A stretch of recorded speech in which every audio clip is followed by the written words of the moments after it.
La parole est à Monsieur Denis Baupin pour le groupe écologiste. Madame la ministre de l'Énergie, comme le titre ce soir le journal Le Monde, EDF s'apprête à signer demain à Londres un contrat avec le gouvernement britannique et le président chinois pour construire 2 EPR à Hinkley Point pour la somme pharaonique de 34 milliards d'euros.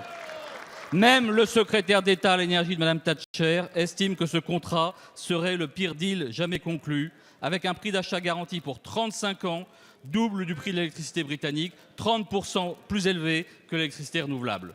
Le PDG d'EDF lui-même a reconnu son échec à faire participer les investisseurs étrangers prévus, tant l'échec de l'EPR les inquiète.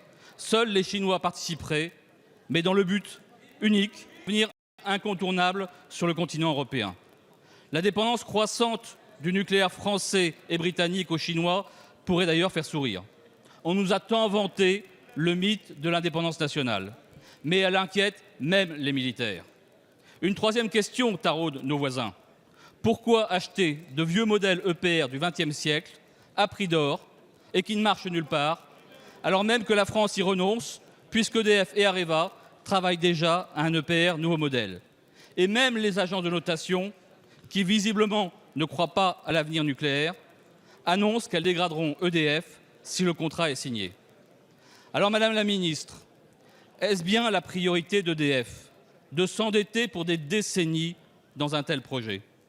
L'État actionnaire compte-t-il, sans consultation du Parlement, autoriser EDF à consacrer ses faibles marges financières dans des projets du siècle dernier aux dépens des énergies d'avenir que constituent les énergies renouvelables? Et le contribuable français, qui va déjà payer très cher la folie des grandeurs d'Areva, a-t-il vocation à payer toutes les factures de la mégalomanie du nucléaire français?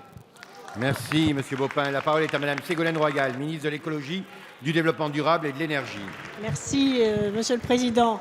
Mesdames et Messieurs les députés, Monsieur le député, permettez-moi d'abord de vous dire qu'aucune idéologie ne justifie que l'on porte atteinte aux intérêts d'une grande entreprise française qui, en effet, et vous devriez vous en réjouir, va signer un partenariat industriel de première importance. Et j'espère que ce ne sera pas le seul, que nous aurons aussi, à la suite de ce partenariat industriel avec le Royaume-Uni, des partenariats industriels avec la Chine, avec l'Inde, avec le Japon. En effet, EDF est engagé, et vous ne pouvez pas l'ignorer puisque vous avez voté la loi de transition énergétique, dans le mix énergétique français. C'est aujourd'hui l'entreprise française la première productrice d'énergie renouvelable. Et donc nous avons réussi un juste équilibre, grâce aussi au débat parlementaire, entre la part du nucléaire qui reste une part importante, même si elle est ramenée de 75 à 50% du mix énergétique et du mix électrique, et la montée en puissance des énergies renouvelables. La seconde observation, c'est que, en effet, ces partenariats industriels vont permettre d'améliorer la performance de la production d'énergie nucléaire, qui, je le rappelle, est une énergie décarbonée. Et par conséquent, ces choix industriels qui sont faits sont totalement assumés par l'État actionnaire. Ce sont de bons choix. Et je regrette le ton de votre question qui tend à jeter le discrédit sur une grande entreprise française qui, je l'espère, aura d'autres succès industriels qui permettront de créer des activités et des emplois sur le territoire français. Merci, Madame la Ministre.